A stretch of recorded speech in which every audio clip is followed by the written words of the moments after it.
Apakah contoh amalan orang-orang Melayu yang benar-benar bid'ah tanpa khilaf dari segi ibadat khusus dan umum? Sebenarnya kita sudah bincang banyak kali dah ni. Sudah bincang banyak kali dah. Kalau tengok rakaman-rakaman yang lepas, memang lagu tu saya tidak tarik balik. Walaupun orang tak suka, ada pihak tak suka, saya tak tarik balik. Waktu memang saya kata gitu. Bagi saya lah. Orang tak setuju, tak apalah. Siapa tak setuju. Tapi kita sudah bagi bukti-bukti, dalil-dalil, hujah-hujah. Misalnya terutama hak imsak tu. Kita terkilat benda hak tu. Sebab apa? Mereka tak boleh nak mari serabu kan. Sedangkan kita buat mari berapa hari. Ayat Quran pun zahirnya menunjukkan begitu. Ini tak jelas. Tapi orang duduk amat. Dan banyak lagi lah hak lain-lain. Jadi benda-benda ni seperti kita kata tadi lah, yang jadi keliru, jadi ada bid'ah hasanah tu. Bid'ah hasanah ni ibadat tu pun ada juga. Jadi payah nak suk kalau lagu tu. Bila nak suk, di mana nak suk, ada penghujung dia. Sebab orang ni rekod gini, orang mati tahlil lah ni kau berat. Dari segi apa? Ada package pula. Zaman dulu kita ngaji pondok dulu ada juga ada lagu tu, tapi tak ada package. Tengok dia jadi kau berkembang kan tu. Sebab tu kita kata nak suk mana. Jadi kalau nak 100 orang baca gini, nak 7 hari gini, banyak ni kena bayar. Khotam berapa kali sebanyak ni. Dia ada senara, dia punya senara. Saya sendiri pernah dapat senara tu. Mana benda ni memang wujud dah sekarang. Jadi orang-orang hak kaya senang lagu tu, tak payah kau. Ada pitih lah, selesai lagu. Orang tu tak buat kau satu pun, asal dia beriman, boleh banyak pahala. Ni kalau tak kira dari segi logik pun tak sama. Kalau lagu tu tak payah gomoh buat ibadat. Apa yang gomoh sangat awak poso gitu gini. Apa? Sebab dah orang boleh buat belakang. Kita jahil tak betul ngaji Quran apa tak apa. Bukan ada orang lain hak fasih baca Quran, hafal Quran. Akan tolong habis kita 10 kali ke 70 kali. Yang penting ada pitih. Dia akan jadi lagu mana? Kalau kita tengok zaman Nabi ada ke pernah buat lagu tu? Tak ada. Zaman sahabat tak ada juga. Zaman tabi'in tak ada juga. Imam-imam dulu, termasuk Imam Syafi'i SD, ada buat? Ada banyak? Tak ada. Lepas tu kita ambil man agama. Tak boleh buat mana ni benda ni. Hak berlaku dalam masyarakat. Kalau tak sebut. Tapi ini antara hak ketara. Benda yang memang tak ada. Tapi dibuat tu sungguh-sungguh dengan harapan agama tu, percaya tu. Percaya boleh pahala gitu. Dia nak percaya boleh pahala gapo ni, dia banyak syarat. Kalau kita mengaji hadis ni, dia hadis dhaif jiddan, tak boleh pakai. Kalau dhaif boleh kira, biar tak ada. Dhaif tu pun. Kalau Imam Syafi'i jelas ngaji Quran tak boleh dia. Tak siapa pahala. Ada kalau kira siapa, kalau tak kira ada. Bahaya tu, dia akan jadi orang jadi tak payah buat. Belah mana-mana. Lepas tu kalau dalam kubur kita leking dia. Dia jahil setengah mana, dia jahat setengah mana, dia lah mana-mana, dia mesti boleh jawab. Dah kita ajar dia. Kalau gini lah jadi. Apa akibat dia? Jangka panjang. Dia orang akan jadi tinggal ibadah, tosih buat amalan mudah-mudah. Sebab apa? Dengan cara upah lagu tu, upah. Sedangkan setiap amalan ni nak boleh pahala kan, kita fikir secara logik gunakan dia kena ikhlas. Orang saat ni hok kata nak baca 10 kali khatam Quran saat ni, cuba kita tak payah dia baca. Mudah ya. Dia baca. Penat 10 kali baca Quran. Setengah-setengah tu dia qiyah, atas qiyah. 10 kali tu dia baca sekali, lepas tu dia letak air tu. Dia baca lagi. Lepas tu dia niat pun senara namun ni sebenarnya dia baca sekali ya. Lepas tu dia niat gaduh untuk semua. Boleh. Apa saja boleh. Nak sukman. Akan ada lah kau ni rekod lagu ni pula, ditambah gini pula, tambah gini, lama-lama jadi kan. Fikir hak tu ya sebenarnya. Bahaya. Ya sahabat dulu sikit pun nak berubah. Marah selalu. Kan semaya je bang, oh ni kan pahala besar.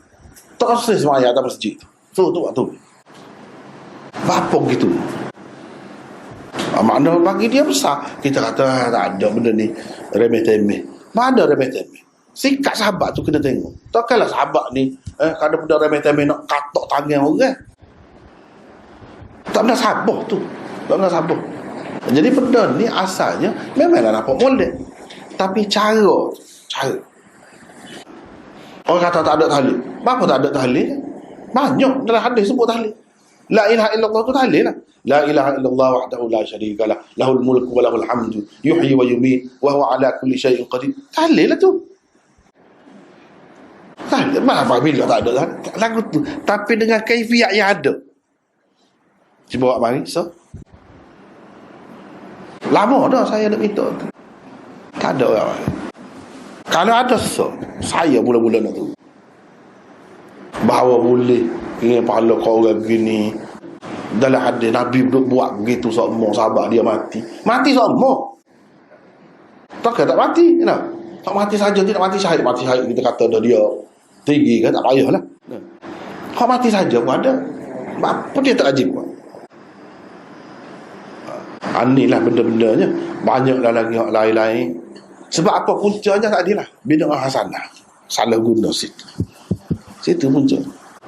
Dan tidak faham ada orang panggil bid'ah ni haqiqiyah, idhafiyah. Dia tak faham. Dia dulu kata macam buat Syatibi macam Nabi, macam Rasul. Sebab Syatibi yang perkenalkan teori itu. Bukan masalah siapa dia perkenal. Masalah benda tu dia faham daripada gap. Ya dia buat kesimpulan. Dia faham daripada dia tengok Hak Sayyidina Umar tadi, dia tengok Ibnu Umar tadi, dia tengok orang tu, dia tengok orang ni, sikap mereka, lalu dia buat kesimpulan. Gitu. Sumpah mazhab lain Imam Syafi'i buat gini ni, apa? Dia perhati hadis, lalu dia buat kesimpulan. Benda tu ada dalam hadis asalnya. Bukan dia rekod sendiri. Jadi kita tengoklah betul ke tidak tu hak dia tu. Mengikut pengamatan saya, hak dia tu lebih betul. Hak dia tu lebih betul. Sebab lebih tepat dengan amalan Nabi, amalan sahabat. Bukan masalah kita kata dia di Nabi ke apa. Supaya orang terima Imam Syafi'i. Adakah orang kata dia Nabi? Tidak masalah Nabi. Masalahnya dia tu tokoh. Dia pandai mengeluarkan hukum, ambil hukum, faham hadis molek. Gitu. Kalau tentu dia orang ya, tak apa juga. Masalahnya dia pun tak suruh lagu tu. Dia pun tak buat lagu tu.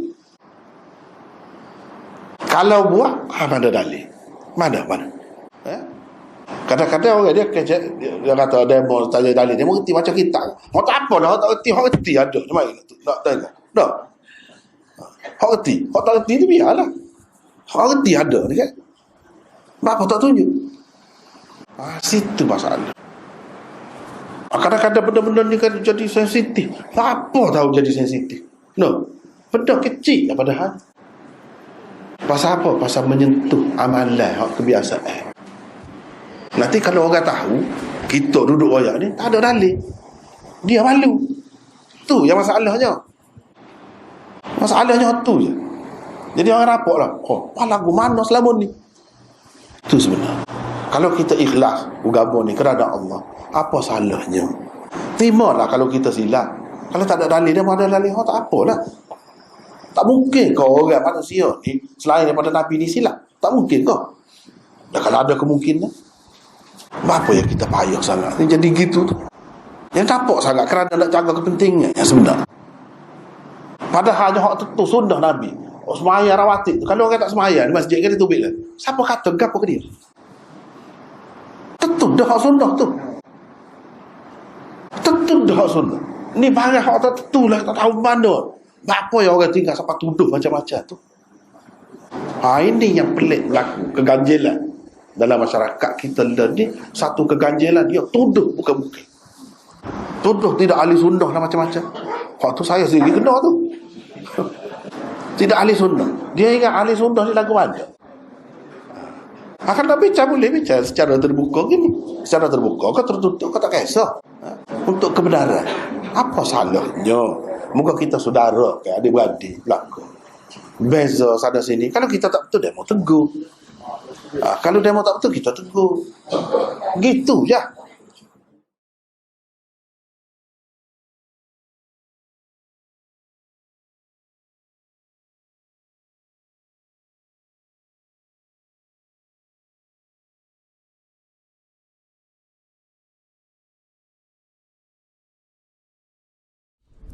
Bid'ah dengan khilaf ni lain. Benda khilaf lain. Khilafiyah.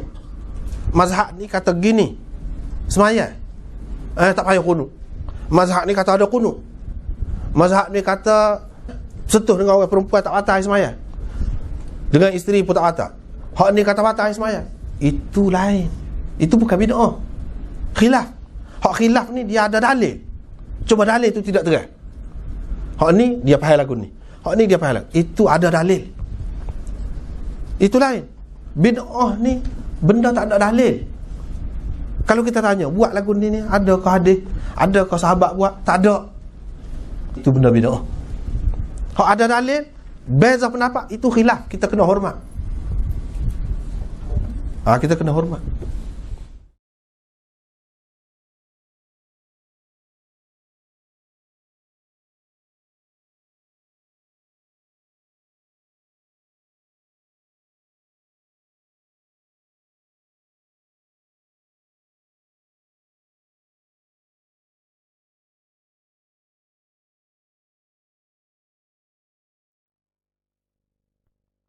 Melainkan dalam keadaan mereka melakukan syirik.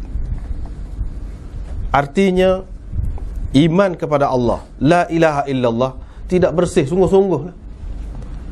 Tidak bersih, tidak cuci sungguh. Belah-belah kata Han itu satu, tak ada dah hak lain. Tapi berapa ramai lagi orang kita, dalam Quran sendiri pun sebut tadi, belah-belah begitu masih lagi melakukan syirik. Artinya tidak sampai lagi maksud la ilaha illallah. Belah mana tidak syiriknya? Misal, ini yang berlaku dalam masyarakat, kita nak sebut banyak berlaku dalam masyarakat. Macam mana tidak syiriknya? Belah-belah percaya kepada Tuhan Esa tu, percaya pula kepada hak lain. Lagu mana? Tidaklah kata kita orang Islam sembah tok pekong, sembah berhala, itu tak ada lah lagu tu. Tetapi dari segi amalannya banyak lagi.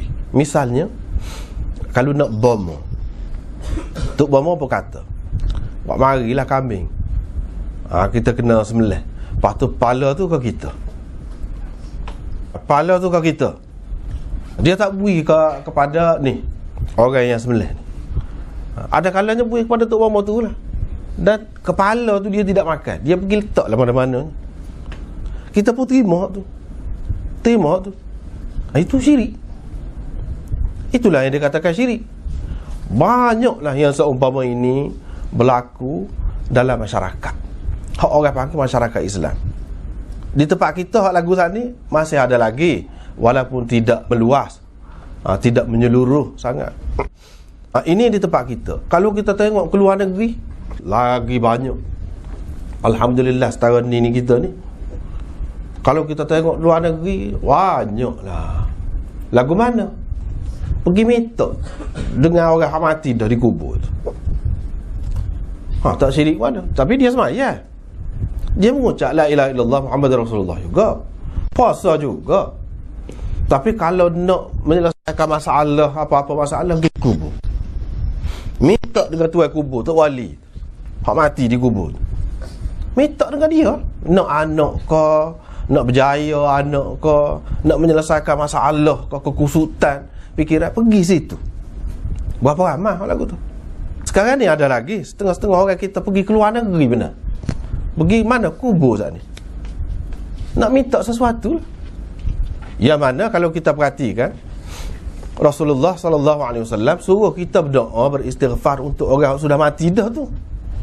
Kita pergi minta sesuatu pula dengan dia, bukan minta dengan Allah SWT. Tak. Ini yang kita tengok di luar negeri. Dia kubur tu bukan main lah, lapunya pasal lebih pada masjid. Kalau kita tengok sekali tengok, kita terkejut. Kita kamak ke masjid. Berapa banyak di kelendar-kelendar tempat kita ni pun yang disebarkan sekarang ni kan, comel ada apa ni, ukiran penuh di supaya masjid bangunan dia. Bukan masjid rupanya, kubur. Banyak hak lagu tu. Dan hak pergi ke tempat-tempat sana ni orang-orang Islam lah, hak kata Islam, pergi minta kubur tu. Ada yang pergi sujud kubur. Ni tempat masuk ni, benda ni tempat masuk, pintu masuk ni, sujud situ ada bersetengah jam. Nak minta sesuatu. Kerana nak minta apa-apa lah, hajat, minta dengan tuan kubur tu. Tapi dia semaya, dia tak sembah terbekong apa. No. Ada setengah tu pergi siung kubur, kucuk kubur, dakak khabak kita kata di kubur tu. Kubur tu pula dia buat comel tak kira lah. Sini tak ada, kita tak jumpa tempat kita ni, alhamdulillah lah. Ni nak cerita benda syirik berlaku dalam masyarakat Islam. Pergi tawaf, kita tawaf Kaabah, dia tawaf kubur, mengaku Islam. Ni lah yang dikatakan umat akhir zaman ini, dia mengaku kata Tuhan tu sah, tapi dari segi amalannya banyak sekali benda syirik. Mungkin tempat kita tidak begitu ketara, tidak begitu banyak. Zaman dulu adalah orang pergi puja patah ke apa, sembelih kurban ke apa, ada. Lah ni dia kau kurang, alhamdulillah kau kurang. Itu semua syirik. Seseolahnya kalau tak buat lagu tu, jadi orang-orang hak mati di pantai tu sebab tak puja saat ni. Seseolahnya. Padahal kalau buat pun mati sepuluh juga. Hak mana pergi main tempat-tempat tak benar sabah tu mati sepuluh juga. Hak siapa ajar dia mati sepuluh juga. Sembelih lah berapa ekor pun. Tapi hak tu semakin kurang, alhamdulillah. Hak tu dari segi tauhid terancam. Hak itulah Allah Subhanahu Wa Taala kata, wa ma yu'minu aktsaruhum billah illa wa hum musyrikun. Tidak beriman kebanyakan daripada mereka kepada Allah melainkan dalam keadaan syirik. Ada syirik tu. Dia kata beriman, lepas tu jadi kau iman lagu tu. Tak jadilah. Cuma dia dakwa. Itu sebutkan beriman tu, dia dakwa dia beriman, dia mendakwa dia Islam. Tetapi kalau lagu tu sudah rosak, makna asas yang pertama lagi tak kena dah. Ini la ilaha illallah, ancaman kepada la ilaha illallah. Tauhid lawannya syirik. Tu kalau bawa unsur-unsur syirik dalam agama, maknanya kita merobohkan ni asas yang pertama, tauhid. Dia akan jadi mana? Bila tak ada Islam ni, tauhid ni, dia akan jadi kufur. Situ selalu. Pergi selalu sebelah tu. Kufur. Itu rukun yang pertama. Bahagian yang pertama daripada kalimah syahadah. Yang kedua, wa asyhadu anna Muhammadar Rasulullah. Aku bersaksi bahawa Muhammad itu adalah pesuruh Allah. Hak ni ancaman kepada hak ni, rukun ini ataupun bahagian ini ialah bid'ah. Hak orang panggil bid'ah. Ni kalau ancaman kepada tauhid yang menjadi masalah, selalu jadi masalah, celaru, rosak orang, iaitu dia apabila ada unsur syirik. Kalau hak ni pula dia ada bid'ah, hak ni bahaya. Bahaya kepada Muhammadur Rasulullah. Itulah bid'ah. Kalau kepada tauhid bahayanya syirik, maka kepada sunnah bahayanya ialah bid'ah. Cuma kita nak tahulah apa dia bid'ah. Banyaklah bid'ah ni. Orang Islam juga buat. Ada bid'ah-bid'ah yang berkait dengan i'tiqad, akidah, berkait dengan akidah. Ada bid'ah-bid'ah yang berkait dengan adab. Ada bid'ah yang berkait dengan ibadat. Macam-macam ada bid'ah tu pula. Banyak sekali berlaku di tempat kita ni, alhamdulillah. Kalau baru ni kita sebut dah panduan, rujukan hak mudah lah kepada kita Kalau tak reti bahasa Arab, tak reti bahasa lain pun, bahasa Melayu ni hak ni, tapi malangnya tak ada buku ni. Kembali kepada Al-Quran dan As-Sunnah. Kembali kepada Al-Quran dan As-Sunnah. Mana nak balik kepada Quran dan Sunnah. Apa tu? Sebab kalau tak balik ke situ, Allah SWT pun suruh balik situ. Bila ada masalah, kembali rujuk kepada Quran dan Sunnah. Kalau tidak, kita akan pergi sesak barat, tak tahu apa ke mana. Hilang air gitu, tak tahu apa ke mana, tak boleh nak pegang. Ini kalau tidak kembali kepada Al-Quran dan As-Sunnah. Sebab itu, pada saya lah sejauh yang baca dalam bahasa Melayu, inilah buku yang terbaik dalam menjelaskan sunnah dan bid'ah. Cuba carilah. Tak apalah, sekarang ni tak ada, tak apa. InsyaAllah, biar ada dalam ingatan buku ni, carilah bila-bila masa. InsyaAllah yang ada lah tu akan datang. Lepas tu bacalah. Baca dengan betul-betul. Baca dengan betul-betul. Mungkin setengah-setengah, banyak perkara tidak ada disebut di sini sebab dia bahas ni dari segi secara umum, dari segi kaedah. Dia bahas dari segi kaedah, bukan contoh-contoh tu tak banyak. Dari segi kaedah yang dia bahas. Contoh-contoh tu mungkin kita boleh tengok dalam buku-buku lain pula lah. Sekarang ni pun semakin banyak orang yang bincangkan tentang bid'ah ni. Apabila timbul daripada dulu lagi sebenarnya, tapi akhir-akhir ni pun timbul pula soal bid'ah ni. Jadi orang pun nak tahu lah apa dia bid'ah ni. Itulah kita ni nak orang Islam, tapi walau bagaimanapun kita 1000 kali lebih baik, lebih bertuah daripada orang-orang Islam di negeri-negeri lain. Orang-orang yang tengok ada pengalaman dengan masyarakat lain selain daripada masyarakat kita, memang tengok teruk dahsyat dah dunia. Umat Islam ni teruk. Hak kata umat Islam saat ni, dari segi syirik tu sekarang, dari segi bid'ah ni pun Allah banyaknya.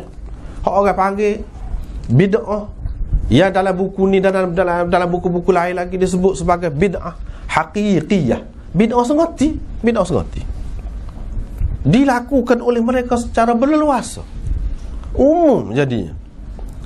Apa kita kata saat ni lah, terutama jadi kubur-kubur, nyata benar, nyata benar.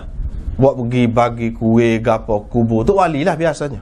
Kubur-kubur orang yang dianggap sebagai wali, orang-orang alim, buat pergi bagi situ, bernazar, pergi sembah tu sembah, pergi keliling kubur, pergi menyanyi di situ, palu gendang, pasang lampu khusus untuk mencantikkan tempat tu.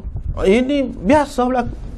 Tengoklah di mana-mana pun, di Mesir ke, di Turki ke, di Iraq ke, di Iran ke, di Pakistan ke, di India ke, di mana-mana, di Uzbekistan ke, di mana-mana tempat kubur Imam Bukhari tu, orang pergi sebuah Kaabah tawaf pula lah ni. Itu jadi siapa tahu tu, sebab dia tidak ada ni penguasa agama, dari segi kawalan agama ni, orang cara ni tak ada, masing-masing gitu. Mereka malas lah. Tapi kita alhamdulillah, nak kira dari segi benda-benda tu tak ada. Tak ada lah. Kalau ada pun kena buru lah hak lagu tu, kalau ada pun. Lepas pada tu kita tengok lagi, banyak lagi bid'ah hak orang panggil haqiqiyah.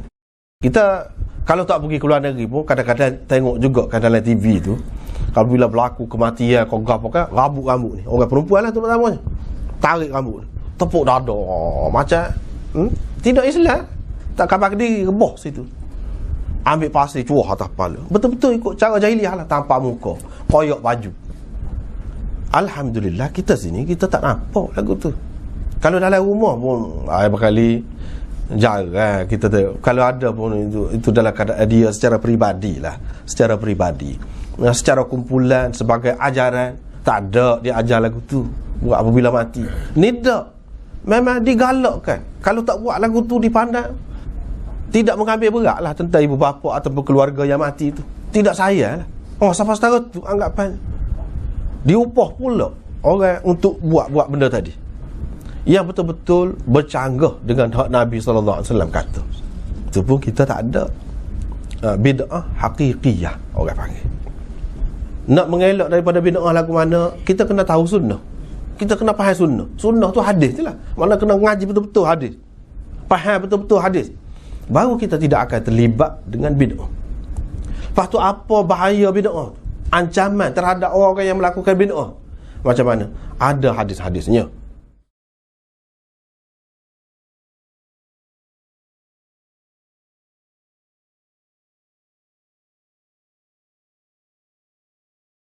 Al-Quran dan Sunnah sebagai pedoman hidup. Yang pertama, ayat-ayat dulu yang suruh taat kepada Allah dan Rasul. Yang apa yang kita kata? Kembali kepada Quran dan Sunnah. Apakah makna kita tak pakai ijma', tak pakai qiyas? Tak, bukan soal itu. Itu memang diterima. Tapi asas bagi segala-galanya dua ni.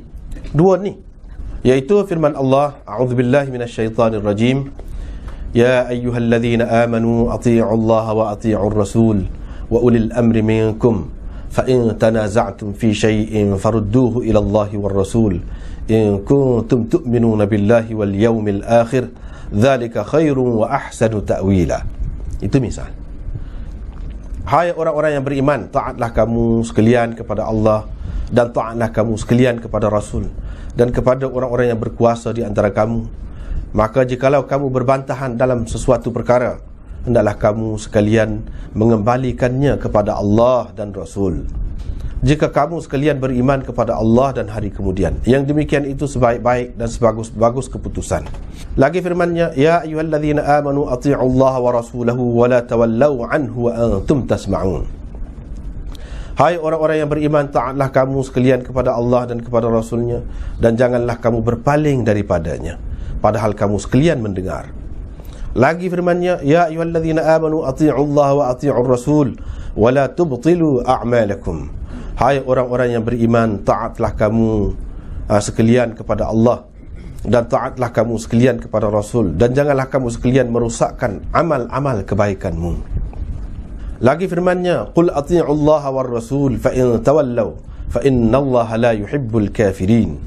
Katakanlah olehmu, wahai Muhammad, taatlah kepada kamu sekalian kepada Allah dan kepada Rasul, maka jika kamu berpaling, sesungguhnya Allah tidak suka kepada orang-orang yang kafir. Lagi firman-Nya, qul atii'u Allah wa atii'ur rasul fa in tawallaw fa inna 'alaihi ma hummila wa 'alaikum ma hummiltum wa in tuti'uhu tahtadu wa ma 'alal rasul illa al-balaghul mubin. Katakanlah, yakni Muhammad, taatlah kamu sekalian kepada Allah dan taatlah kamu sekalian kepada Rasul.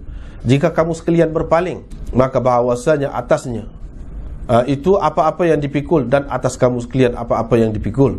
Dan jika kamu mentaatinya, pasti kamu mendapat petunjuk. Mentaatinya, yakni Rasul, pasti kamu mendapat petunjuk. Dan tidaklah atas Rasul itu melainkan menyampaikan pesan yang nyata. Wa atii'u Allah wa rasulahu in kuntum mu'minin. Taatlah kamu sekalian kepada Allah dan Rasul-Nya jika kamu benar-benar beriman. Wa atii'u Allah wa rasulahu wallahu khabirum bima ta'malun. Dan taatlah kamu sekalian kepada Allah dan kepada Rasul-Nya, dan Allah mengetahui apa-apa yang kamu kerjakan. Wa atii'u Allah wa rasulahu wa la tanaza'u fatafshalu wa tadhhaba rihukum wasbiru innallaha ma'as sabirin. Dan taatlah kamu sekalian kepada Allah dan kepada Rasul-Nya, dan jangan kamu berbantah-bantahan, nanti kamu lemah dan hilang kekuatan kamu, dan bersabarlah kamu, bahawa Allah itu bersama orang-orang yang sabar. Wa atii'u Allah wa atii'ur rasul wahdharu fa in tawallaytum fa'lamu annama 'ala rasulina al-balaghul mubin. Dan taatlah kamu sekalian kepada Allah dan taatlah kamu sekalian kepada Rasul, dan hati-hatilah kamu, kerana jika kamu sekalian berpaling, maka ketahuilah sesungguhnya tidak ada kewajipan atas Rasul kami melainkan menyampaikan pesan yang terang. Lepas tu dia hurai. Tak apalah tu, lebih kurang kita faham dah tu secara ringkasnya. Lepas tu yang kedua, tajuk yang kedua, taat kepada Rasul berarti taat kepada Allah. Banyaklah ayat-ayat. Di antaranya, qul in kuntum tuhibbunallaha fattabi'uni yuhibbukumullah wa yaghfir lakum dhunubakum wallahu ghafurur rahim. Katakanlah, hai Muhammad, jika kamu sekalian cinta kepada Allah, maka ikutilah aku. Niscaya Allah cinta kepada kamu dan mengampuni dosa-dosa kamu, dan Allah itu pengampun penyayang. Wa ma arsalna mir rasul illa liyuta'a bi idznillah. Dan kami, yakni Allah, tidak mengutus seorang pun dari Rasul, melainkan untuk ditaati dengan izin Allah. Lagi firman-Nya, man yuti'ir rasula faqad ata'a Allah wa man tawalla fama arsalnaka 'alaihim hafiza. Dan barang siapa mentaati Rasul itu, maka sesungguhnya ia telah mentaati Allah. Tetapi barang siapa berpaling, maka kami tidak mengutus engkau untuk mengawal mereka. Lagi firman-Nya, laqad kana lakum fi rasulillahi uswatun hasanah liman kana yarjullaha wal yawmal akhir wa dzakarallaha katsiran.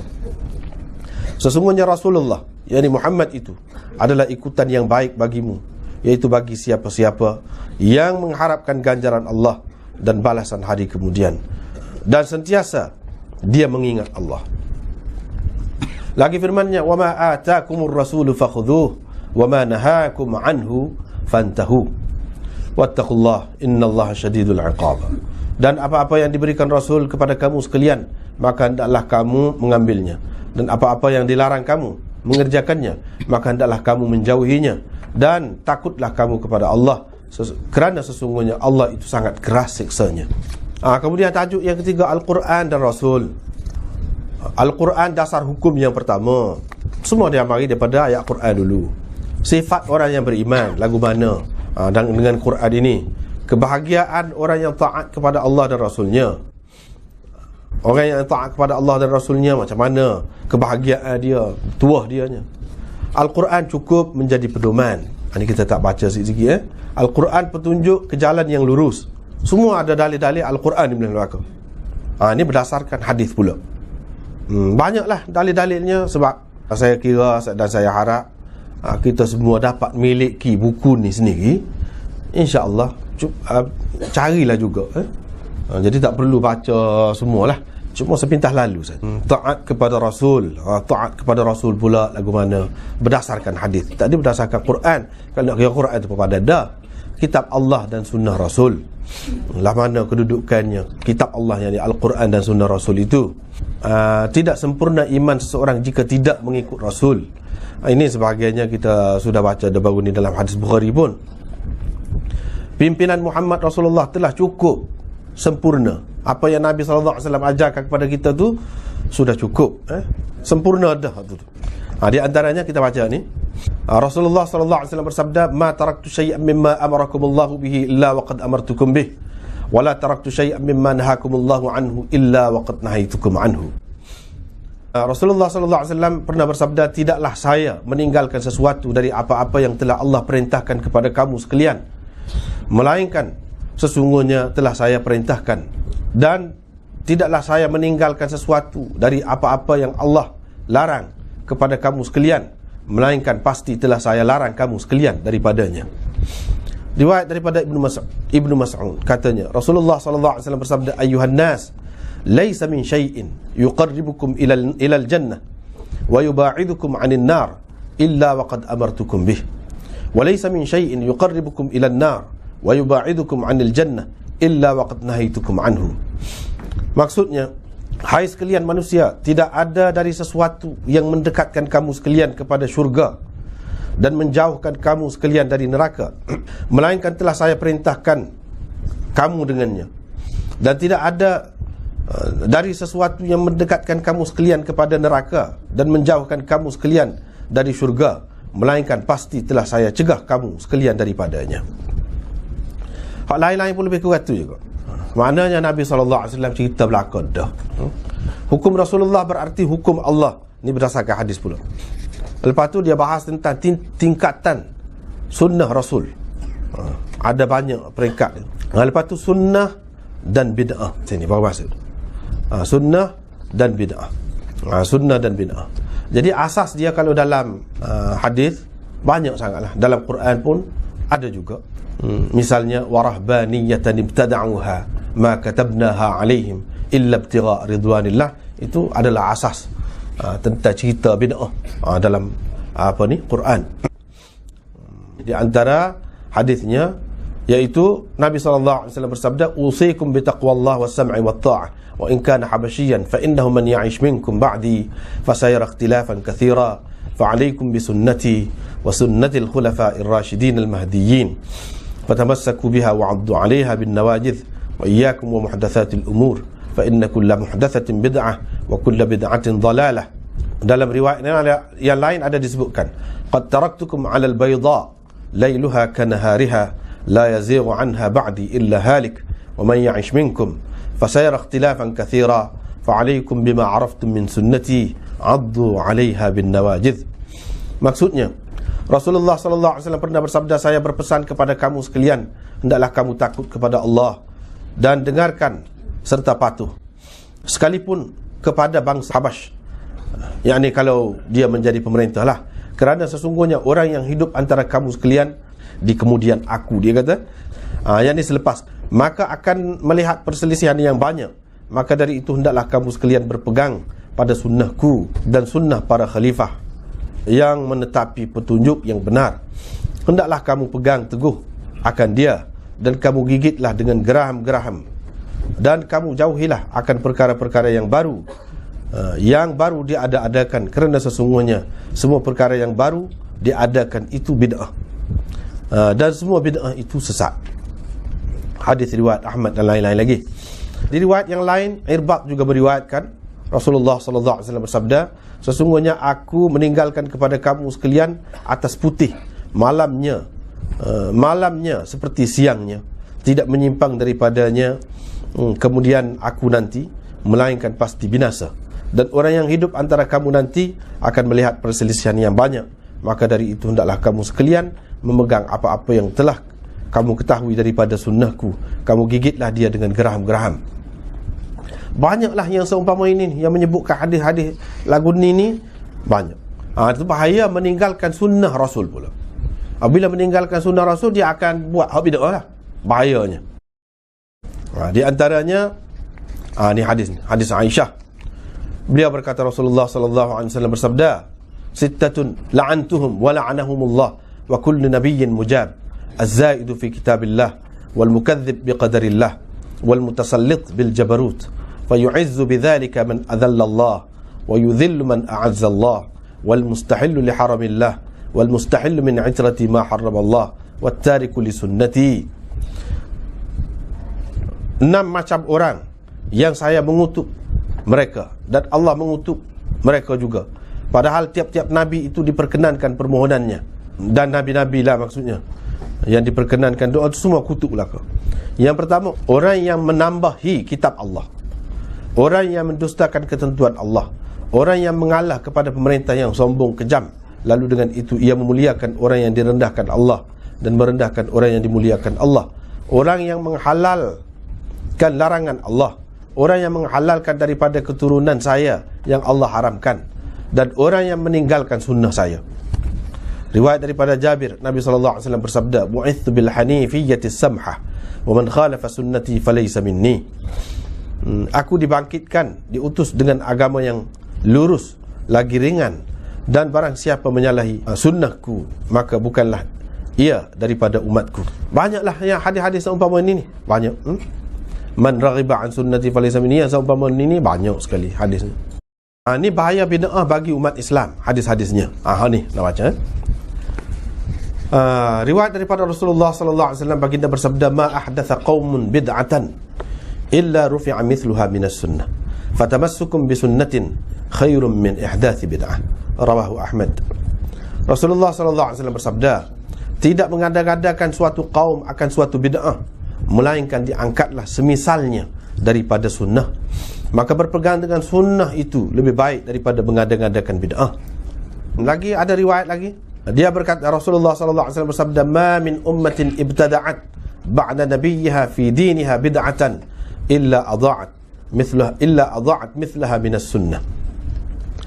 Rasulullah sallallahu alaihi wasallam bersabda, tidak ada dari suatu umat mengadakan satu bid'ah sesudah nabinya di bidang agamanya, melainkan ia melenyapkan semisalnya yang sepertinya daripada sunnah. Riwayat daripada Ibnu Abbas, beliau berkata, Rasulullah sallallahu alaihi wasallam bersabda, la yadhhabu minas sunnah syai'un hatta yadhhara minal bid'ah mithluhu hatta tadhhaba as-sunnah wa tadhhara al-bid'ah hatta tastawfi al-bid'ah man la ya'rifu as-sunnah. Tidak akan lenyap sesuatu daripada sunnah sehingga tampaklah yang semisalnya daripada bid'ah, sehingga lenyaplah sunnah dan tampaklah bid'ah, sehingga dianggap cukuplah bid'ah itu bagi orang-orang yang tidak mengenal sunnah. Dan yang seumpama itu ada lagi riwayat daripada Aisyah. Ini sabda Nabi sallallahu alaihi wasallam, "Man 'amila 'amalan laisa 'alaihi amruna fahuwa raddun." Dalam satu riwayat dia bersabda, "Man ahdatha fi amrina hadza ma laisa minhu fahuwa raddun." Dalam satu riwayat yang lain, "Man sana'a amran 'ala ghairi amrina fahuwa raddun." Bermaksud, barang siapa yang melakukan sesuatu perbuatan yang bukan perintah kami, maka ia tertolak. Dan dalam riwayat yang lain, barang siapa mengada-ngadakan dalam perintah kami yang bukan daripadanya, maka ia tertolak. Dan dalam riwayat yang lain lagi, barang siapa yang berbuat sesuatu urusan yang lain dari perintah kami, maka ia tertolak. Hadis riwayat Bukhari, Ahmad dan Abu Dawud. Riwayat daripada Ibnu Abbas, beliau berkata Rasulullah sallallahu alaihi wasallam bersabda, "Aballahu an yaqbala 'amala sahibi bid'atin hatta yada'a bid'atahu." Rasulullah sallallahu alaihi wasallam bersabda, Allah enggan menerima amal perbuatan orang ahli bid'ah sehingga ia meninggalkan bid'ahnya. Diriwayatkan dari Hudzaifah, beliau berkata Rasulullah sallallahu alaihi wasallam bersabda, "La yaqbalullahu li sahibi bid'atin salatan wala sauman wala sadaqatan wala hajjan wala umratan wala jihadan wala sarfan wala adlan yakhruju minal Islam kama takhruju asy-sya'ratu minal 'ajin." Hadis riwayat Ibnu Majah. Rasulullah sallallahu alaihi wasallam bersabda, Allah tidak akan menerima bagi ahli bid'ah akan salatnya, tidak akan menerima puasanya, tidak akan menerima sedekahnya, tidak akan menerima hajinya, tidak akan menerima umrahnya, tidak akan menerima jihadnya, tidak akan menerima taubatnya, dan tidak akan menerima tebusannya. Ia keluar dari Islam seperti keluarnya helai rambut daripada tepung. Riwayat daripada Anas bin Malik, beliau berkata Rasulullah sallallahu alaihi wasallam bersabda, "Innallaha hajabat taubah ala kulli sahibi bid'atin hatta yada'a bid'atahu." Baginda bersabda, sesungguhnya Allah mendinding, yakni menutup taubat daripada tiap-tiap orang ahli bid'ah sehingga ia meninggalkan bid'ahnya. Ini ada semua ni riwayat dia sebut belaka ni. Diriwayatkan dari Abu Bakar As-Siddiq radhiyallahu anhu. Beliau berkata Rasulullah sallallahu alaihi wasallam bersabda, "Inna iblis qala ahlaktuhum bidh-dhunub fa ahlakuni bil istighfar. Falamma ra'aytu dhalika ahlaktuhum bil ahwa fahum yahsabuna annahum muhtadun fala yastaghfiruna." Rasulullah sallallahu alaihi wasallam bersabda, kata Sayyidina Abu Bakar, sesungguhnya iblis berkata, aku merosakkan mereka, yakni umat Islam, dengan dosa-dosa, lalu mereka merosakkan aku dengan istighfar. Maka tatkala aku melihat demikian itu, aku merosakkan mereka dengan hawa keinginan, yakni bid'ah. Lalu mereka menyangka bahawa mereka itu mendapat petunjuk yang benar, lantas mereka tidak sama memohon ampunan. Mana tak minta ampun lah, bukan berasa molek dah. Diriwayatkan daripada Anas, beliau berkata Rasulullah sallallahu alaihi wasallam bersabda, "Innal 'abda idza 'amila bil bid'ah khalahu asy-syaitan wal 'ibadah wa alqa 'alaihi al-khusyu' wal buka." Sesungguhnya seseorang hamba apabila telah mengerjakan pekerjaan bid'ah, syaitan bertemu dengan sembunyi padanya dan ibadat, dan menjatuhkan atasnya rasa khusyuk dan tangis. Kadang-kadang dia berasa syuk, berasa sedap buat tu, syaitan bui lagu tu. Diriwayatkan lagi Rasulullah sallallahu alaihi wasallam bersabda, "Ma taqulun fi qaumin tadkhulu qadatuhum al-jannah wa atba'uhum an-nar?" Qalu ya Rasulullah, "Wa in 'amilu bimithli a'malihim." Qala, "Wa in 'amilu bimithli a'malihim yadkhulu haula bima sabaqa lahum al-jannah wa yadkhulu haula bima ahdathu an-nar." Rasulullah pernah bersabda, apa yang akan kamu katakan pada suatu kaum yang penuntun, yakni pemimpin mereka masuk syurga dan pengikut mereka masuk neraka? Para sahabat berkata, ya Rasulullah, sekalipun mereka mengerjakan pekerjaan seperti mereka. Rasulullah sallallahu alaihi wasallam bersabda, dan sekalipun mereka beramal seperti amal perbuatan mereka, yakni para pemimpin, mereka masuk ke syurga sebab apa-apa yang terdahulu bagi mereka, dan mereka masuk ke neraka sebab apa-apa yang mereka ada-adakan. Ini bahasa Indonesia dia, kadang-kadang kita payah sikit nak faham. Nak ayatnya hak ikut nabi-nabi tu, orang-orang molek tu, tu masuk syurga. Hak ni hak dakwah sebagai pengikut ni masuk neraka. Rekah cerita. Lepas pada tu hadis ni, hadis Kautsar ini, Nabi sallallahu alaihi wasallam baca, "Inna a'tainakal kautsar" sampai habis. Lepas tu Nabi sallallahu alaihi wasallam pun tanya, "Kamu tahu ke apa Al-Kautsar itu?" Sahabat-sahabat tanya. "Allah wa rasuluhu alam." Sahabat kata, Allah dan Rasulnya lebih mengetahui. Qala Nabi SAW kata, iaitu kita terjemah selalulah, tak payah baca terjemah ini, iaitu satu sungai yang Tuhanku berikan kepadaku dalam syurga. Ramai orang daripada umatku akan datang ke situ pada hari kiamat nanti. Bekas-bekas dia untuk cebok air dia tu seperti bilangan bintang-bintang. Ada orang akan keluar daripada mereka. Aku pun kata, oh Tuhanku, itu umat aku. Maka akan dikatakan, engkau tidak tahu apa yang telah mereka ada-adakan sesudahmu. Maknanya buat sesuatu yang baru menyebabkan tak boleh pergi ke kolam Kausar, tak berjumpa dengan Nabi SAW. Lepas tu riwayat daripada Hakam bin Umair, dia berkata Rasulullah SAW bersabda, al-amrul mufzi' wal hamlul mudni' wasyarrul ladzi la yanqati' izharul bid'ah. Iaitu perkara yang sangat jelek dan beban yang amat berat dan perbuatan jahat yang tidak putus ialah menampakkan beberapa perbuatan bid'ah, yakni menyatakan, menyebar luaskan bid'ah. Diriwayatkan daripada Anas, beliau berkata Rasulullah SAW bersabda, sesiapa yang menipu daya umatku, maka dia mendapat laknat Allah, malaikat dan manusia sekaliannya. Orang bertanya, wahai Rasulullah, apa tipu daya macam mana? Nabi SAW kata, an yabtadi'a lahum bid'atan fayamalu biha. Dia buat satu bid'ah, lepas tu orang duduk pakai hak dia tu. Tu orang kena laknat. Itulah makna menipu umat. Diriwayatkan dari Abi Hurairah, beliau berkata Rasulullah SAW bersabda, akan datang kumpulan yang mematikan sunnah dan menyangatkan, dia kata, tentang agama, wa yuwaghiluna fid din, yang melakukan perkara yang pelik-pelik lah dalam agama. Fa'ala ulaika la'natullah wa la'natul la'ibin wal malaikah wan nasi ajma'in. Lepas tu dia sebut lagi ni, riwayat daripada Abi Umamah, ashabul bid'ah kilabun nar, akan jadi anjing-anjing dalam neraka nanti, ahli bid'ah. Riwayat daripada Ibnu Abbas, beliau berkata Rasulullah SAW bersabda, laisa minna man amila bisunnati ghairina, bukan dari kalangan kita orang yang beramal mengikut sunnah orang lain. Lepas tu riwayat daripada Aisyah, beliau berkata Rasulullah SAW bersabda, innal islam la yashi'u thumma yakunu lahu fatrah, faman kanat fatratuhu ila ghulu wa bid'ah fa ulaika ahlun nar. Sesungguhnya agama Islam itu akan berkembang, kemudian akan ada padanya kelambatan. Maka barang siapa yang kelambatannya melebihi batas, yakni menambahi pimpinan agama dan bid'ah, maka mereka itu ahli neraka. Lagi riwayat Nabi SAW bersabda, ahli bid'ah itu adalah seburuk-buruk makhluk. Lagi riwayatnya, riwayat daripada Abdullah bin Bushr, beliau berkata Rasulullah SAW bersabda, man waqqara sahiba bid'atin faqad a'ana ala hadmil Islam. Barang siapa menghormati seseorang ahli bid'ah, maka sesungguhnya ia telah menolong untuk merobohkan agama Islam. Riwayat daripada Anas, beliau berkata Rasulullah SAW bersabda, idza mata sahibu bid'atin faqad futiha fil Islam, faqad futiha fil Islam fathun. Apabila mati seorang ahli bid'ah, maka sesungguhnya telah dibukalah di dalam Islam suatu kemenangan. Lepas tu ada lagi, ini kata-kata sahabat pula, Ibnu Mas'ud.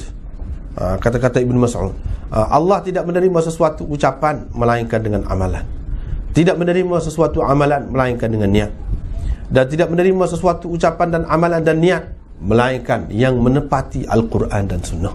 Waktu baru terima. Allah SWT tutup pintu taubat ni, jadi tidak berasa nak bertaubat daripada ahli bid'ah ni. Kebahagiaan orang yang mengikut sunnah Rasul. Lagi kata-kata Ibnu Mas'ud, ini kelebihan orang yang mengikut sunnah. Al-iqtisad fi sunnah khairun min al-ijtihad fil bid'ah. Sederhana dalam sunnah itu lebih baik daripada bersungguh-sungguh dalam bid'ah. Ubay bin Ka'ab berkata, iqtisadun fi sunnah khairun min ijtihadin fi khilafi sunnah. Sederhana dalam sunnah itu lebih baik daripada bersungguh-sungguh dalam bid'ah. Buat agama setengah mana pun kalau dalam bid'ah tak ada faedah, sia-sia. Lagi ni kelebihan mengikut sunnah. Orang yang mengikut sunnah, kalau dia melakukan kebaikan diterima, kalau dia melakukan kesilapan pun boleh diampunkan dia. Riwayat daripada Abi Hurairah, beliau berkata Rasulullah SAW bersabda, sedikit amalan mengikut sunnah lebih baik lagi daripada banyak amalan mengikut bid'ah.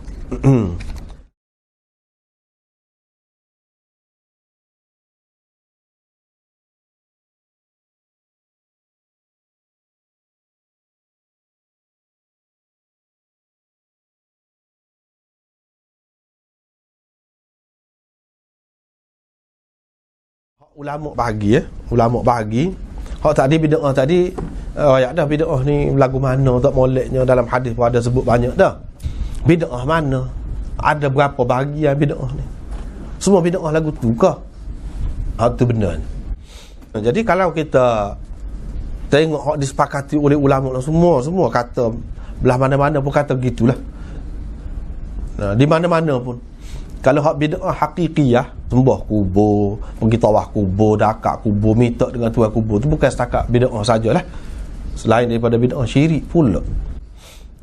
Lepas pada tu, pada ketika kematian, tepuk dada, katuk muka, tampar muka, tarik-tarik rambut dan sebagainya, itu pun bid'ah hakikiyah. Sebab apa? Sebab dikatakan bid'ah hakikiyah ni sebab Rasulullah sallallahu alaihi wasallam tak pernah suruh orang buat lagu, tak pernah ajar. Dilarang ada. Tiba-tiba kita buat. Misalnya, laisa minna man darabal khudud wa syaqqal juyub, misalnya. Bukan daripada kalangan kita orang yang memukul-mukul pipi dia pada ketika ditimpa kesusahan dan mengoyak-ngoyak baju dia. Bukan dari kalangan kita. Nabi SAW kata. Tiba-tiba kita tengok, oh Islam juga tu. Kalau kita tengok, sekurang-kurangnya kita tengok dalam TV kan, luar negeri, memang lagu tu. Orang-orang Syiah memang amalan dia lagu tu. Sebab apa? Sebab dia ahli bid'ah. Memang dia tu ahli bid'ah. Lepas tu apa dia buat lagu tu, kita tak buat lagu tu? Moga dia ahli bid'ah. Ahli bid'ah memanglah buat lagu tu. Dah hak saat ni tu Nabi SAW tak pernah ajar. Sayyidina Ali tak pernah ajar. Walaupun dia dakwa dia ikut Sayyidina Ali. Sayyidina Ali tak pernah ajar. Larang ada. Tak mengaku umat pada. Tiba-tiba buat juga. Itu bid'ah hakikiyah. Memang tak ada kena-mengena dengan agama. Larang terang. Hak tu tak ada khilaf. Semua kata tak leh bid'ah lagu tu. Kalau berkait dengan akidah ni pula, sampai ke peringkat syirik pun ada. Tu keluar daripada agama pun ada. Seperti ada dalam hadis tadi sebut, sampai keluar daripada agama pun ada. Setengah-setengah tu tidak sampai gitu. Tapi bid'ah lah. Bid'ah ni semaya pun tak terima, puasa pun tak terima, gapo-gapo tak terima, seperti mana yang tersebut dalam hadis yang kita baca tadi. Itu semua terima. Tanyalah ulama mana-mana pun. Hak tu. Semua kata tak leh bid'ah. Hak kalau jenis-jenis lagu tu. Pukul tubuh kan, orang-orang Syiah kan, pada 10 Muharram tu pukul tubuh sampai berdarah-darah belakang ni. Tetok atas kepala ni. Anak pun dia iris juga kepala ni. Kononnya nak suruh naik semangat lah, nak menebuslah kematian Sayyidina Hussein, anak beranak dia. Dia mati di zaman dia, kita ni pula buat lagu tu. Dia dakwa Islam. Dia dakwa Islam. Kalau kita pergi ke Turki, kita pergi ke Iran, kita pergi ke Pakistan, kita pergi ke India, banyak sekali kita dapati kubur-kubur ni dihias comel kubur ni. Lepas tu orang buat gini, orang buat gini. Lepas tu ambil berkat pula, dia ada air pula, air tu. Air tu kalau siapa-siapa minum tu dia anggap berkat. Comel air tu, comel sapuh muka macam ambil ismaya gitu. Nak berkat. Ini puak-puak berilwi pula. Islam juga, dia ngaku Islam juga. Puak-puak berilwi. Dia ada tu orang jaga kubur tu, duk kibah kubur. Kibah kubur hak mati dah. Tak ada lalat, tak ada gapo pun duk kibah. Jadi sebab agama lain lah. Sebab agama lain. Kalau kita tengok kan di tempat-tempat orang Sikh memang dia ada kibah lah kubur tu. Kubur tu pun replika saja ni. Lagu tu pun dia buat. Lepas tu macam-macam lagi lah, hak pelik-pelik. Ni puak-puak berilwi pula. Dia pun ngaku Islam juga. Tetapi Muhammadur Rasulullah tak bersih. Hak Nabi SAW tak pernah ajar, hak Nabi SAW bakal larang, kutuk, tak mengaku umat, orang buat lagu tu dia buat. Lepas tu dia kata dia Islam. Dia lah lebih Islam daripada hak lain pula. Dia nak ubah orang lain tu biar jadi seperti dia. Sampai begitu sekali. Tadi kita tengok masjid ni sepi. Ada setengah-setengah tempat. Tapi kubur ni orang pergi tak kira lah. Dia buat comel setengah-setengah tu. Kubur Sayyidina Hussein dia buat dengan emas. Kubur dia, dalam dia, pagar dia tu apa buat dengan emas. Tak kira lah pergi sembah situ tu. Dia ngaku Islam. Lepas tu duduk puja situ lah. Puja tu pula pelik-pelik pula tu. Duduk main music situ. menyanyi lagu lah, minta dengan tuan kubur tu lah. Langsung kita kata tak ada Islam. Langsung tak ada Islam. Lepas tu kalau puak-puak berilwi ni, kalau dia tergelincir kau gapo, kau rebah kau gapo, sebut lalu nama tu wali dia. Muinuddin Chisti kau dan Syekh Qadir Jalani kau, sebut lalu. Sebut nama tu. Minta tolong dengan demo tu. Kalau puak-puak Syiah ni pula nak buat gapo-gapo, ya Ali madad. Madad tu mana minta tolong dengan Sayyidina Ali. Bukan ya Allah tolong. Tak. Tetapi minta dengan hak tu. Ni bid'ah.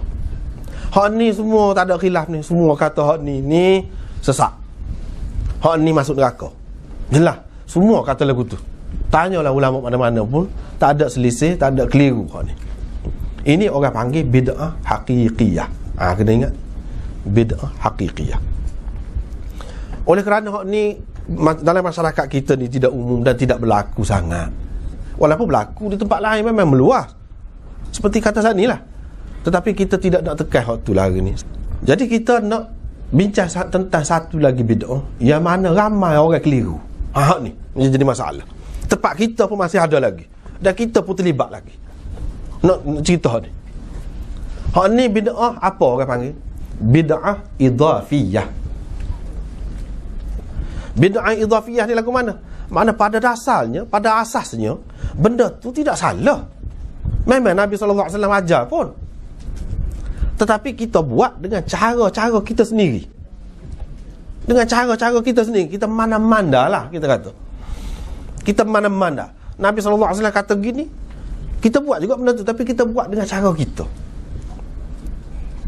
Yakni kalau dia kata misalnya lepas sembahyang baca Subhanallah 33, Alhamdulillah 33, Allah Akbar 34, misalnya dia kata, kita kata dah muka molek kan, Subhanallah ni tasbih kan.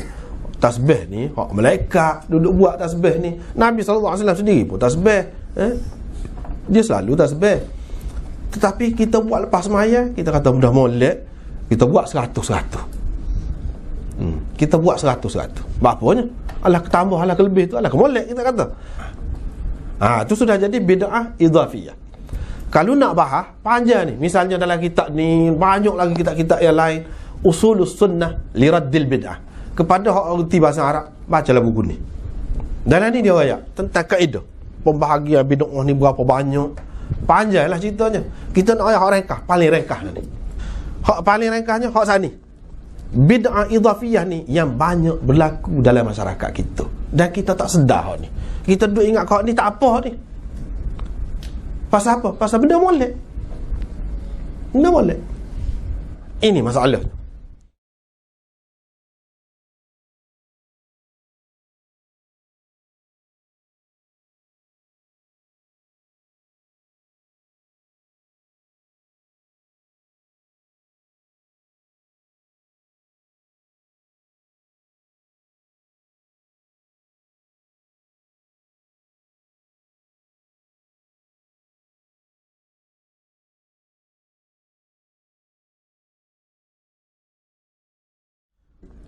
Bid'ah idhafiyah ni yang banyak berlaku dalam masyarakat kita, dan kita tak sedar ni. Kita duk ingat kau ni tak apa ni. Pasal apa? Pasal benda molek. Benda molek. Ini masalah. Ramai juga dalam masyarakat kita ni, kalau orang mati kan pergi ngatik di rumah si mati tu. Berapa malam? 40 malam. 100 hari mati buat pula. Ngatik. Panggil ramai-ramai buat jamu ke apa. Kalau sampai dulu pelik lagi. Kalau zaman dulu malam pertama tu buat goni, malam goni buat tapel, malam goni buat serabel. Tak boleh buat goni lain, kena buat tu.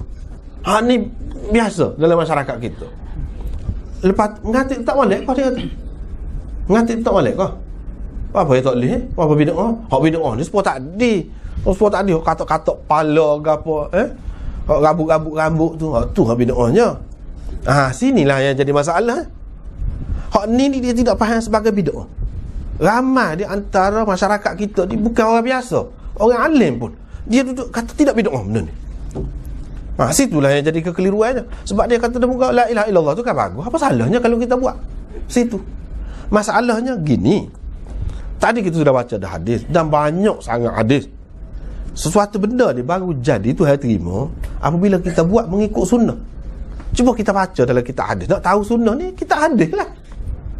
Pernah ke Rasulullah SAW buat lagu tu? Bila orang mati, sah je hadis. Cuba buat mari, sah je hadis. Tak usah rayak banyak lah, sah je. Ada ke Rasulullah SAW himpunkan orang, sahabat-sahabat dia pergi rumah si mati tu duduk ngati? Ada ke tak ada? Tak ada. Dan bila tak ada, kita ambil mana kita buat lagu tu? Rasulullah tak pandang ke? Tidak lebih baik kau untuk si mati dia tak kesian kepada orang mati dia tak buat lagu tu? Kita lebih tahu. Kita ambil mana? Itu persoalan.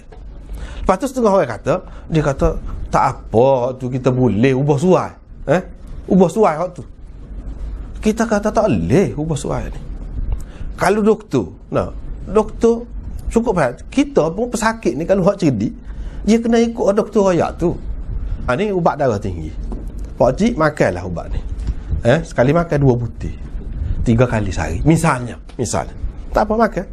Dia pun fikir dia sakit darah tinggi tentu dah. Ubat ni ubat darah tinggi. Apa kalau makan 5 butir? Kalau makan 5 butir dia kata ni 3 kali. Kalau kita makan 5 kali buat apa?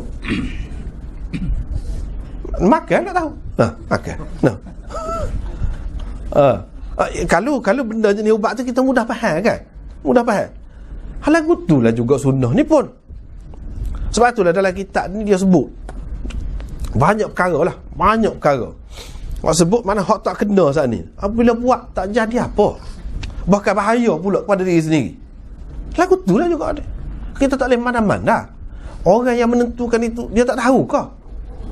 Sebab setengah-setengah perkara tu Nabi SAW kata baca, nak baca sebanyak mana. Orang baca kau banyak, kau molek. Dia kata gitu, setengah-setengah perkara. Kita tak boleh kiaskan hak ni dengan hak tu. Tak boleh. Tak boleh kias. Kita tak boleh kata tu ada tu di tempat lain. Nabi SAW kata kalau siapa-siapa baca banyak la ilaha illallah wahdahu la syarikalah lahul mulku wa lahul hamdu, baca sebanyak mana. Kau molek kalau baca banyak. Orang yang baca kau banyak tu kau molek. Dia kata tu ada hadis tu. Jadi kalau kita hak lain pun kita buat lagu tu apa pun tak boleh lagu tu. Hak ni boleh makan banyak ubat, hak ni tak boleh. Tak boleh buat main-main. Dia gitu, benda asasnya gitu. Itu dari segi logik. Dari segi logik kita tak boleh mana-mana. Sini nak baca beberapa contoh berkenaan dengan tak boleh buat lagu tu. Di antaranya Abdullah bin Mas'ud, dia pergi tengok.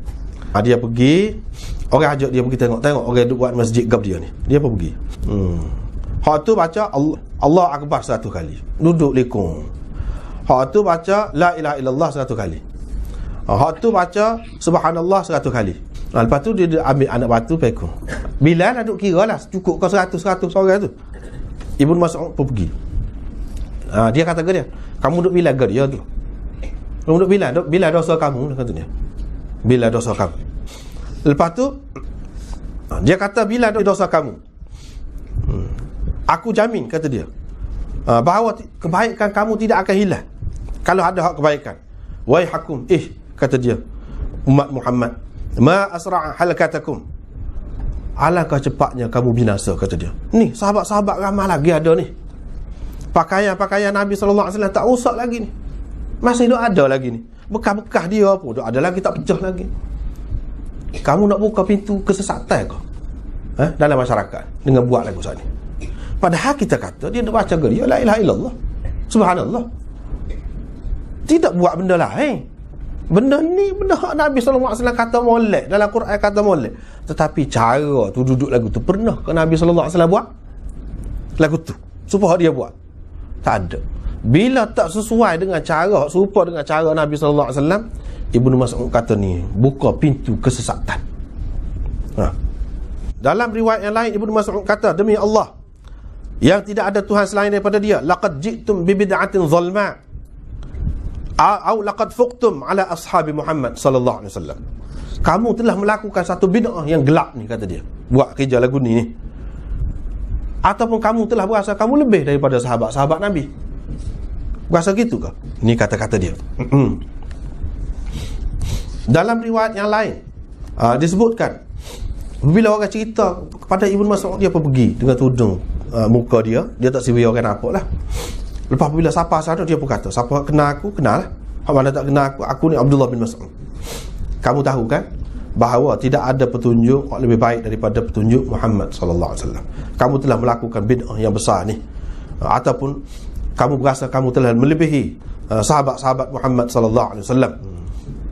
Hak ni padahal kita kata dia tegur ni kepada dia, hak tu masuk di bawah zikir la ilaha illallah tu molek tu. Tapi kalau tak kena cara buat, tidak jadi molek. Kita kena ikut supaya hak Nabi sallallahu alaihi wasallam ayat. Ini riwayat daripada Ibnu Mas'ud lagi. Ada orang duduk bertahlil dalam masjid, duduk berselawat dengan derah dalam masjid. Dia pun kata kepada mereka, ma arakum illa mubtadi'in. Aku tak nak nampak kamu ni kecuali ahli bid'ah. Sebab kita tengok, kenapa dia tak kena Orang duduk berselawat dalam masjid, orang duduk bertahlil dalam masjid, dia pergi hambak tubik. Kenapa dia tak kena? Tak kena cara. Bukan la ilaha illallah tu dia anti la ilaha illallah. Dah, selawat molek, cara tu tak kena. Baik. Ini contoh daripada Ibnu Umar pula. Abdullah bin Umar pernah duduk dekat rumah Aisyah, bersandar di rumah Aisyah dalam masjid lah. Orang-orang duduk sembahyang duha pada ketika tu dalam masjid. Kami pun tanya, lagu mana? Dia kata bid'ah. Sembahyang duha bid'ah ke? Ya, kita duduk buat sembahyang duha. Sembahyang duha tu sendiri tidak bid'ah, molek, tak kena gaya buat. Ni kita nak cerita ni. Sinilah asas hak ulama kata bid'ah idhafiyah ni lagu ni lah. Asas dia tu ada, molek, tak kena cara buat. Apa yang dia buat secara mesti di masjid tu? Buat di rumah boleh. Apa yang tetap sebab kalau nak sembahyang duha agak pergi masjid secara tertib, macam nak pergi sembahyang Jumaat tu buat apa? Buat tetap lagu tu. Benda yang tidak mesti buat lagu tu, kita buat mesti. Itu yang jadi bid'ah. Inilah orang panggil bid'ah idhafiyah. Lepas tu kalau kita kata tak apa buat lagu ni, kalau tak apa sahabat marah gitu mah. Dia tak faham kah? Kau dia faham bid'ah ni bid'ah hakikiyah tu saja. Ni bukan dengan bid'ah hakikiyah ni. Bukan orang duduk buat benda yang hak semua terima sekarang ni pun terima sebagai bid'ah. Dah. Duduk sembahyang duha, dia kata bid'ah. Sebab itu Imam Nawawi kata dalam menghuraikan hak ni dalam syarah Muslim, hak ni ada dalam Muslim. Dia kata maksudnya menyatakan sembahyang duha itu dalam masjid dan berkumpul, mana buat pakat buat ramai-ramai dalam masjid, itu bid'ah. Bukan asas sembahyang duha tu bid'ah. Takkanlah Ibnu Umar tak faham hak tu. Dia faham dah tidak bid'ah hak tu. Nampak kan ni? Ulama faham hak asalnya tidak bid'ah, boleh jadi bid'ah. Lagu mana? Tak kena gaya buat. Hak sepatutnya buat semacam ni, kita berlebih. Hak sepatutnya dibaca secara umum, kita tetapkan situ saja. Lagu ni caranya. Itu jadi bid'ah idhafiyah. Ini cerita Ibnu Umar lagi. Ada orang bersin dekat dia. Orang tu berkata, Alhamdulillah wassalamu ala Rasulillah. Dia kata lagu tu. Ibnu Umar pun kata, aku pun kata Alhamdulillah wassalamu ala Rasulillah. Aku pun lagu tu juga. Cuma bukan gitu Pak Rasulullah sallallahu alaihi wasallam ajar apabila bersin. Bukan kata lagu tu. Kata lagu ni. Dia ajar kepada kami supaya kami berkata Alhamdulillah ala kulli hal. Atau Alhamdulillah saja. Bukan Alhamdulillah wassalamu ala Rasulillah. Pasal apa dia? Ibnu Umar pun kata, aku pun kata lagu tu juga. Tapi bukan situ. Bukan situ. Dalam sembahyang. Kita selawat dan kita salam kepada Nabi sallallahu alaihi wasallam dalam sembahyang, itu tepat dia. Bukan selepas bersin tu. Ini menunjukkan benda yang molek, dia boleh jadi bid'ah. Bid'ah apa? Bid'ah idhafiyah. Itulah ulama kata bid'ah idhafiyah tu betul. Dia ada asasnya. Sahabat-sahabat lebih faham tentang sunnah, tentang bid'ah ni. Dia kata benda macam tu bid'ah. Ini ada dalam Tirmizi, dalam Mishkat ke apa ada. Lagi Ibnu Umar. Ibnu Umar lagi, cerita Ibnu Umar lagi. Dia masuk dalam satu masjid, dia buta dah. Hak ni hadis ni ada berlaku dalam kita hadis mana-mana pun ada ni. Dia masuk dalam masjid, orang bawa dia. Lepas pada qamat tu, ada lagi Tok Bilal kata, "Mai semaya." Semaya. Tok Bilal kata lagi lagu tu. Dia pun kata kepada orang yang bawa dia pergi dalam masjid, "Keluarkan aku daripada masjid ni. Aku tak sih semaya, tempat ada bid'ah." Kita kata tak molek gapo dia. Dapat kau ajak orang semaya kan? Dalam Qamat tu pun ajak orang semaya juga. Kan dalam band tu pun ajak orang semaya juga. Tak boleh. Sekatu saja. Hak tu orang panggil taswib. Taswib ni bid'ah. Sebab itulah Sayyidina Umar, makna dia pandai, tak ada kelebihan ada semaya jemaah dalam masjid tu. Setara tu je buat. Bukan orang duduk palu gendang, duduk joget dalam masjid. Bukan hak tu. Bid'ah hak tu di luar negeri tu memang banyak lah. Memang luar negeri ada, pakai dalam masjid buat lagu tu. Paksa gantung gambar Khomeini depan tu. Gantung gambar semaya. Ngadak gambar tu tak secara lah tu. Ni kira hak kita ni dalam masyarakat kita. Dia kata apa bid'ah? Masalahnya kita tak boleh soal benda ni. Gini, kita kena tengok sahabat lah kata lagu mana. Orang yang paling tahu tentang sunnah, tentang bid'ah ni sahabat. Dan benda ni ada ke tidak dalam kitab? Dalam kitab-kitab hadis ada. Lepas tu dia buat benda besar, benda yang Nabi tak pernah ajar kau. Pada dasarnya ada, ajak semaya kan. Qamat, azan tu pun ajak semaya. Tapi tak boleh buat lagu tadi. Siapa setara tu kecil kesalahan, siapa dia tak boleh semaya. Baik, keluarkan aku daripada ni. Dia kata akhrij bina min indi hadzal mubtadi' wa lam yusalli fihi. Dalam Tirmizi kata dia tak semaya di masjid tu. Dia kata keluar aku, tak saya duduk kat ahli bid'ah. Tak ada dah kelebihan semaya jemaah. Nak ayat. Ni sahabat faham lagu tu. Bukan kita. Setengah-setengah orang dia kata, oh, apa je. Lagu tu tak kena lah. Benda molek. Benda molek. Dia tidak faham hak ni. Hak ni ramai tak faham. Benda ni. Dalam Syarah Muhadzab, Imam Nawawi sebut Sayyidina Ali pernah tengok muazzin melakukan taswib pada waktu Isyak.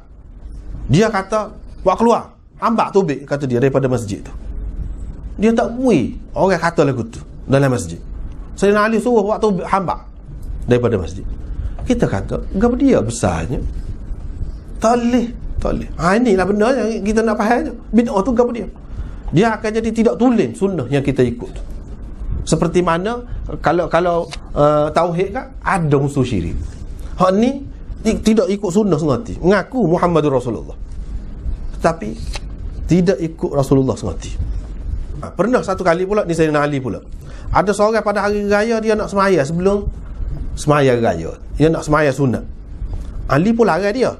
Orang tu pun kata, wahai Amirul Mukminin, dia kata, inni a'lamu anna Allah Ta'ala la yu'adzibu 'ala as-salah. Saya percaya Allah tak akan seksa seseorang kerana semaya, kata ni. Orang tu kata ke dia. Ali pun kata, wa inni a'lamu anna Allah la yuthibu 'ala fi'lin hatta yaf'alahu Rasulullah sallallahu alaihi wasallam aw yahuthahu 'alayhi aw yahutha 'alayhi fatakunu salatuka 'abathan wal 'abath haram fala'allahu ta'ala yu'adzibuka bihi li mukhalafatika li Rasulillah sallallahu alaihi wasallam. Sayyidina Ali pun kata, aku yakin bahawa Allah Subhanahu Wa Taala tidak akan beri pahala kepada seseorang tu kalau dia buat benda hak Rasulullah tak buat. Dan hak Rasulullah sallallahu alaihi wasallam tak galakkan, dia buat. Tak boleh pahala, kata dia. Bermakna sembahyang engkau tu sia-sia. Buat benda sia-sia haram, kata dia. Bahkan boleh jadi hak munasabahnya, kata dia, Allah akan menyiksa engkau kerana engkau telah melanggar perbuatan Rasulullah sallallahu alaihi wasallam. Buat tak serupa dengan Rasul. Hak tu boleh jadi. Allah SWT akan siksa engkau walaupun kamu nak sembahyang. Cara lagu tu bukan cara Rasulullah. Kita kata orang tu pun kata kan, saya percaya takkanlah Tuhan akan siksa saya kerana nak sembahyang. Tak boleh. Kalau boleh, apa Sayyidina Ali kata gini? Dia lebih faham. Bukan seorang dua sahabat ni, beribu-ribu sahabat faham lagu tu belakang. Boleh jadi kamu akan disiksa kerana kamu buat bercanggah dengan Rasulullah sallallahu alaihi wasallam. Ini berlaku juga kepada Sa'id bin Musayyab, menantu kepada Abu Hurairah ni, yang mana tengah ulama mengatakan dia ni sayyidut tabi'in, orang nombor satu penghulu di kalangan tabi'in. Dia kata dia supaya tu. Dia kata berhubung dengan seseorang yang nak sembahyang asar, nak sembahyang sunat selepas sembahyang asar. Orang tu pun kata apanya? Kita nak sembahyang, bukan nak buat benda lain. Sa'id bin Musayyab kata, orang tu kata, adakah Allah akan menyiksa saya kerana sembahyang? Sa'id bin Musayyab kata, Allah akan menyiksa engkau kerana engkau buat tidak serupa hak sunnah. Tak boleh buat tak serupa dengan hak sunnah. Lagi riwayat Uthman bin Abil As, ni sahabat ni, dia kata ada dalam keluarga dia tu nak sunat. Bila nak sunat ni panggil buat macam backwah gitu. Ini pun berlaku juga dalam masyarakat kita setengah-setengah. Buat jamuan. Dia pun kata, dia katakan, inna kunna la na'til khitan ala ahdi Rasulullah sallallahu alaihi wasallam wala nud'a lahu. Kita zaman Rasulullah dulu tak ajegi.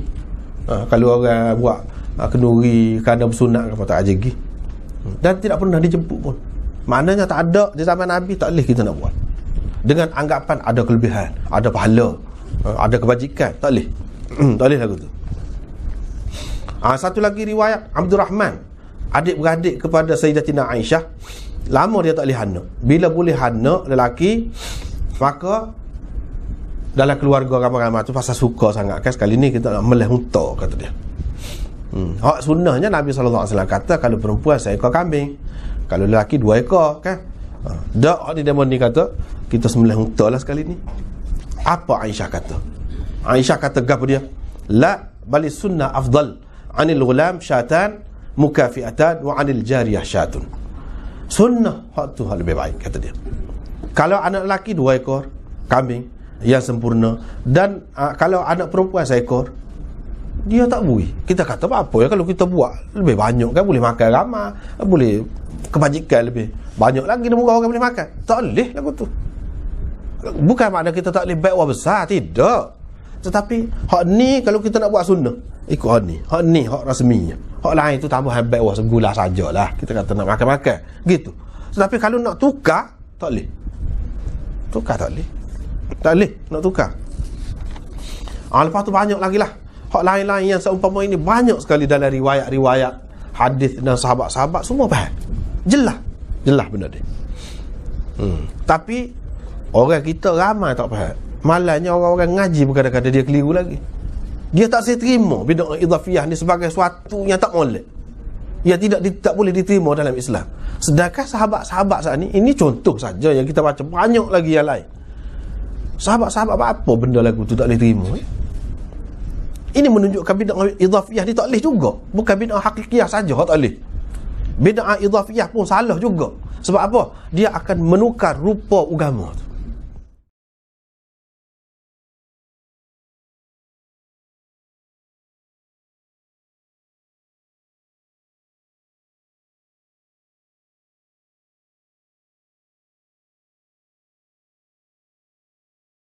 Betul ke Imam Syafi'i mengkelaskan bid'ah kepada 2, bid'ah baik, bid'ah buruk? Betul. Betul. Bid'ah hasanah, bid'ah sayyi'ah. Betul. Tapi itu dia kelaskan gitu mengikut lurah dari segi bahasa, bukan dari segi syarak. Bukan dari segi syarak. Dari segi syarak tak ada bid'ah hasanah, tak ada. Tak ada. Dia kita kena faham. Kadang-kadang orang guna dalam Quran sendiri dan hadis pun kadang-kadang dia guna dengan makna bahasa, bukan dengan makna syarak. Tidak semestinya kalau hadis ni syarak selalu. Ada kalanya Nabi guna perkataan itu, dia guna dari sudut bahasa, bukan dari sudut syarak.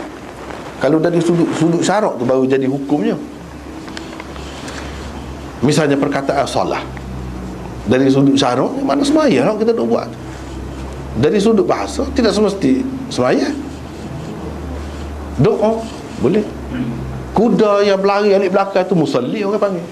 Alik belakang kuda depan ada, dia berlari alik belakang, itu musalli, bukan orang sembahyang. Kuda tu maksudnya. Itu dari segi bahasa. Dari segi bahasa. Jadi supaya apa ni dalam Quran sebut wasalli alaihim inna salataka sakanul lahum. Sebelum pada itu, khudh min amwalihim sadaqatan tutahhiruhum wa tuzakkihim biha wa salli alaihim inna salataka sakanun lahum. Ambil sebahagian daripada harta mereka tu sebagai zakat, yang menyucikan harta mereka dan yang membersihkan hati mereka. Dan kamu salli alaihim. Apa makna salli alaihim? Tak ada siapa pun kata kamu semayalah atas mereka, kerana salataka, salat semaya kamu itu sakarun lahum, memberi ketenangan kepada mereka. Tak ada siapa pun kata solat di situ dengan makna semaya. Jadi bila Nabi ambil sedekah ke zakat ke apa, lepas tu dia pun semaya. Ada? Tak ada. Sebab apa? Kan solat makna semaya. Solat di situ bukan digunakan dengan makna semaya. Solat di situ digunakan dengan makna bahasanya doa. Itu doalah untuk mereka. Sebab doamu kepada mereka menenangkan mereka. Doa ada, sembahyang tak ada, tapi solat. Ini menunjukkan dalam dalam hadis ke dalam kata-kata ulama, kita kena faham molek. Sebab tu kalau kita mengaji dalam kitab-kitab, dia ada. Cuba tengoklah kitab mana pun, dia ada. Dari segi lugah, ni makna dia gini-gini. Lepas tu dari segi istilah, ni. Dia ada, mesti ada dua. Apa? Nak menarik perhatian kita kepada hak tu lah. Jangan setiap orang agama kejap tu kita kata istilah lalu. Jadi bid'ah yang baik, contohnya Sayyidina Umar pernah guna bid'ah tu, dia kata baik. Bila dia suruh sembahyang di masjid, sembahyang tarawih ke apa tu, pakat sembahyang lah di masjid, dia pun kata ni'matil bid'atu hadhihi, sebaik-baik bid'ah ni lah. Sebaik-baik bid'ah ni lah, dia kata. Jadi bid'ah di situ bukan dengan makna Sayyidina Umar guna, bukan dengan makna istilah syarak, tidak, dengan makna bahasa. Dengan makna bahasa baru boleh dia kata baik. Jadi Imam Syafi'i kata ada bid'ah baik atas dasar tadi Sayyidina Umar pun ada kata bid'ah tu baik, tapi dari segi bahasa. Hak dia katakan baik tu dari segi bahasa. Apa dia kata kalau lah bid'ah tu tak molek? Apa dia kata baik? Ada sudut baiknya. Apa dia kata bid'ah? Bid'ah tu bukan dari semua sudut, dari setengah-setengah sudut saja. Hak benda barunya. Dari segi sembahyang tarawih, Nabi ada sembahyang tertudah tu. Nak kata bid'ah lagu mana? Bid'ah ni benda tak ada langsung pada segi syariat. Ni sembahyang ada. Nabi sembahyang berjemaah ke? Tarawih? Ada. Bid'ah lagu mana kan lagu tu? Nabi sembahyang tarawih tu dalam masjid ke? Ada. Apa dia kata bid'ah? Sebab itu yang kita kata bid'ah dari segi bahasa, maksud dia tu. Kalau dari segi istilah tak boleh kata bid'ah, mungkin Nabi buat belaka. Jadi maksud dia sininya yang Sayyidina Umar kata sebaik-baik bid'ah itu ialah buat sepanjang bulan puasa tu di masjid. Benda baru. Benda baru. Jadi benda ni benda baru. Sayyidina Umar kata sebaik-baik benda baru ni. Tapi kalau nak kata benda baru ni benda baru sungguh tak pernah Nabi buat, tak betul. Nabi buat, cuma buat siapa kau sepanjang bulan puasa tu dia pernah buat? Tak. Tu Nabi tak buat. Sembahyang tarawih ada buat, berjemaah ada buat, dalam masjid ada buat. Jadi apa yang kata bid'ah ni kalau lagu tu? Sebab dari satu sudut yang lain ada nampak benda tu baik, iaitu Sayyidina Umar suruh sepanjang bulan puasa tu lah. Apa dia suruh buat lagu tu nya? Sebab kira-kira dia tahulah Nabi nak gitu. Dia tahulah Nabi nak gitu. Cumanya dan Nabi SAW pun ayat ada apa dia tak tubik tu. Pada 3 malam tu dia tak tubik. Dia ayat sebabnya. Jadi Sayyidina Umar tahu hak nak sebenarnya sepanjang bulan puasa tu. Hak tu sudut tu je kalau nak kata baru je. Hak tak ada sampai Nabi. Tapi asas dia tu ada. Benda lagu ni hakikatnya orang tidak boleh panggil bid'ah yang sesat, tak boleh. Hak ni lah yang dikatakan bid'ah yang baik tu. Benda tu nak kata bid'ah 100% tak boleh. Dan bid'ah itu digunakan dari sudut bahasa. Kalau bid'ah dari sudut syariat, mana tak ada langsung Nabi tak pernah buat, ada sudut apa segi pun tak pernah buat. Lagu tu tak ada omong lek. Kalau bab ibadat bab gani ni